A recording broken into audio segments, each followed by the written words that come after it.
कर्म का फल जरूर मिलेगा।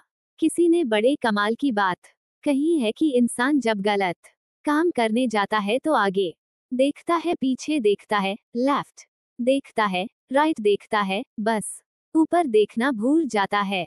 सी कहानी एक महात्मा जी की, जो अपने शिष्य के साथ भ्रमण पर निकले हुए थे। वे एक गांव से दूसरे गांव जाते, एक शहर से दूसरे शहर जाते, यही उनका रूटीन था। भ्रमण पर निकले हुए थे, जहां रुक जाते थे, शाम में वहां प्रवचन करते थे। महात्मा जी ज्यादा बात नहीं करते थे, उन्हें शांत रहना पसंद था। उनका जो शिष्य था उसको दुनियादारी की बातों में बड़ा इंटरेस्ट था, दूसरे की जिंदगी में ताका झांकी करने में यकीन रखता था। लोगों से ज्यादा बात करना उसे पसंद था। महात्मा जी को ये सब पसंद नहीं था। वो ज्यादा किसी के जीवन में ताका झांकी करते नहीं थे, अपना काम से काम रखते थे, अपने रास्ते पर चलते थे। एक सुबह निकले हुए थे भ्रमण पर, वहीं उनकी यात्रा चल रही थी। एक नदी के किनारे से जा रहे थे तो उन्होंने देखा कि एक मछुआरा जो था वो मछली पकड़ रहा था। गुरुजी तो अपना चुपचाप, महात्मा जी तो निकल गए। शिष्य से रहा नहीं गया, हो गया दौड़ करके मछुआरे के पास और उसको जाकर के अहिंसा का उपदेश देना शुरू किया कि तुम्हें हिंसा नहीं करनी चाहिए, काम करो, ये है वो है, बहुत से समझाया।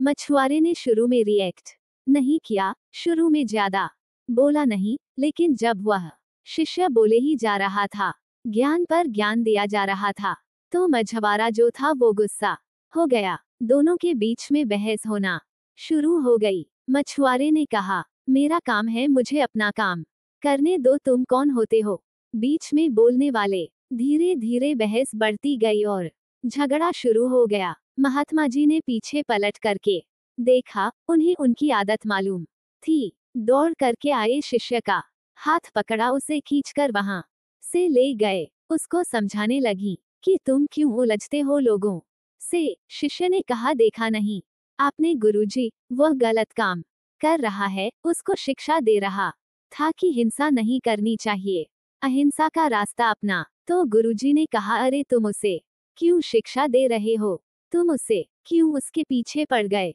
तो शिष्य ने कहा कि मुझे समझाना पड़ेगा, वरना उसे कोई दंड तो दे नहीं रहा है।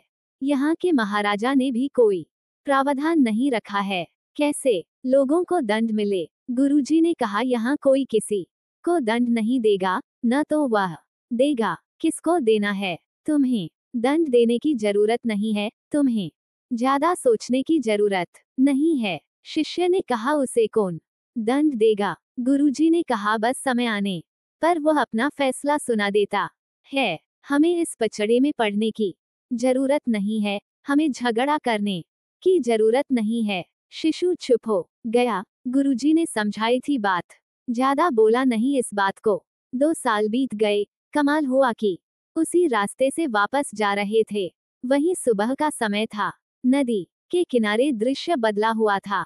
अब वो शिष्य देखता है कि वहां एक सांप जो है अपनी जान बचाने के लिए तड़प रहा है और चींटियां उसे नोच करके खा रही है। शिष्य से ये भी देख करके रहा नहीं गया और दौड़ के गया सांप को बचाने के लिए। गुरुजी ने फिर से हाथ पकड़ लिया, बोले, नहीं, जो हो रहा है होने दो। शिष्य ने कहा, गजब करते हो आप, कोई हिंसा कर रहा है, रोक रहा हूं तो मना कर रहे हो, किसी की जान बचा रहा हूं तो मना कर रहे हो।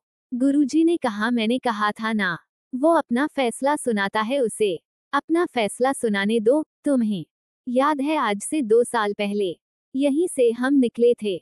ये जो सांप है मछुआरा था, मछलियां पकड़ रहा था, वो मछलियां चींटियां बन चुकी है।